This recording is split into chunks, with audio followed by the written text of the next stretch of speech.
Hi guys! Ngayon nagagawa naman tayo ng dalgон uwi buchim. Okay. Ito yung uwi or cucumber.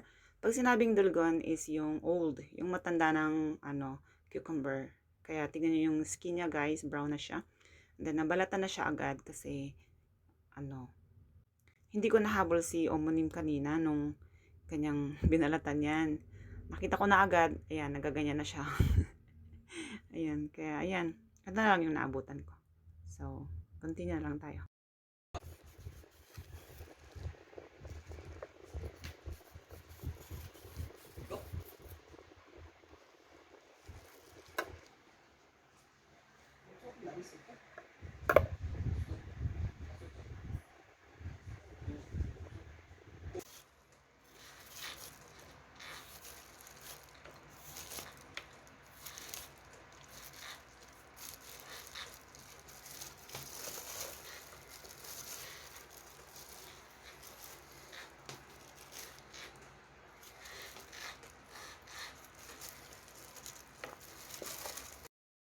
Next naman natin gagawin, ayan, lalagyan ng asin.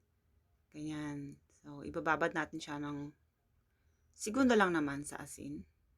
O pwede ring minutes para matanggal yung kanyang mga tubig. So, ganyan. Mix-mix lang siya sa asin. Ito yung asin niya. Yung malalaking asin ang ating gagamitin.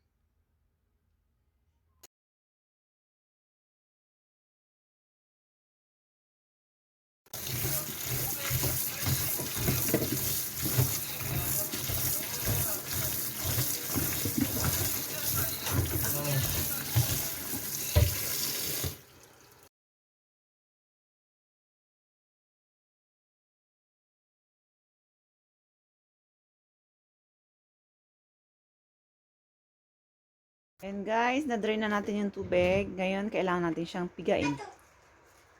Pipiga tayo. Wait lang.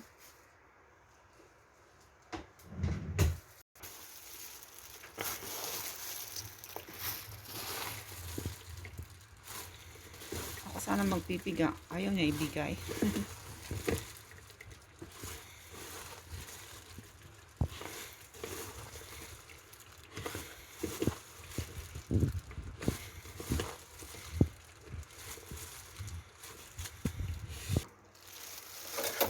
Ayan, binigay na niya. Piga daw ako. Then here, garlic. Nagawa na ng sauce. Habang pinipiga ko pa to.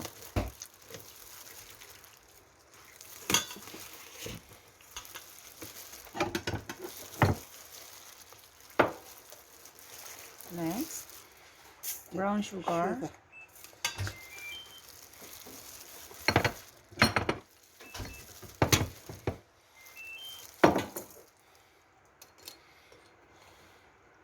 Then chili powder, 2 spoons. 3. Piga more.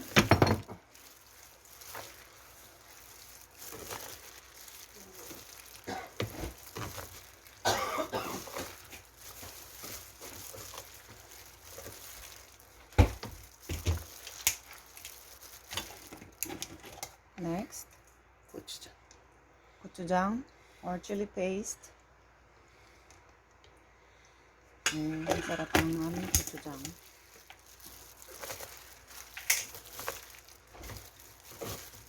Kasi hindi daw siya pwedeng may tubig. Nagtutubig talaga pag cucumber. Yes. Next is sesame seeds. Vinegar. Shichu. Then, burisu. Okay. Or bodhendrum in English.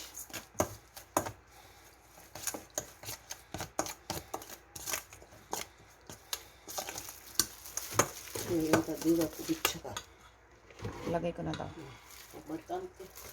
Okay.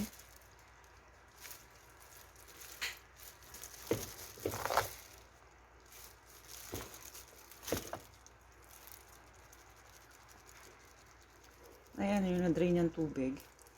Diba? Ang daming tubig.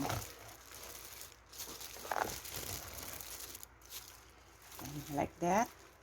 Butcho. Butcho. One hand ang aking pag-film. So, set aside that one. Now, lagay natin doon. Maglakad tayo. Let's go in here.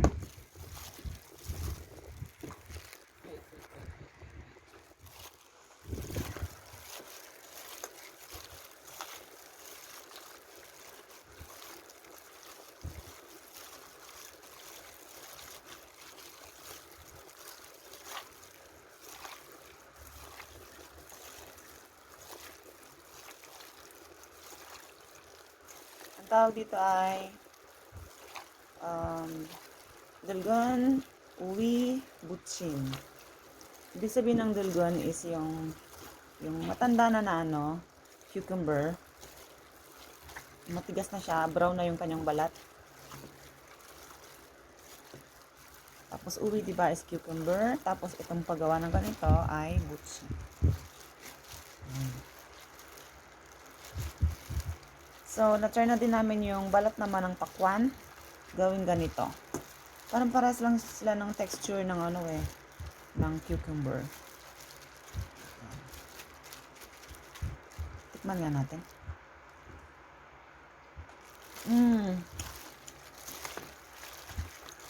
Crunchy and delicious. So healthy. That's it. Thank you guys for watching, and please don't forget to subscribe my channel. Please hit the notification bell para updated kayo sa iba ko pang mga videos. And see you on my next vlog. Bye-bye!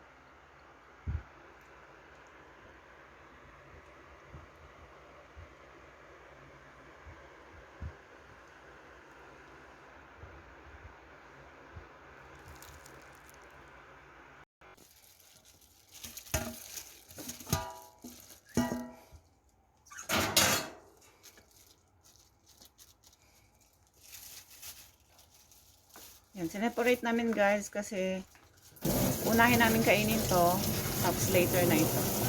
Kasi pag ito, sa unang kain, naanuhan ng chopsticks. So, baka masira. Saka lalo na summer, mabilis masira ang mga pagkain. Yan. Mas masarap siyang i-mix mo lang sa kanin. Solved na ang iyong meal. Thank you guys!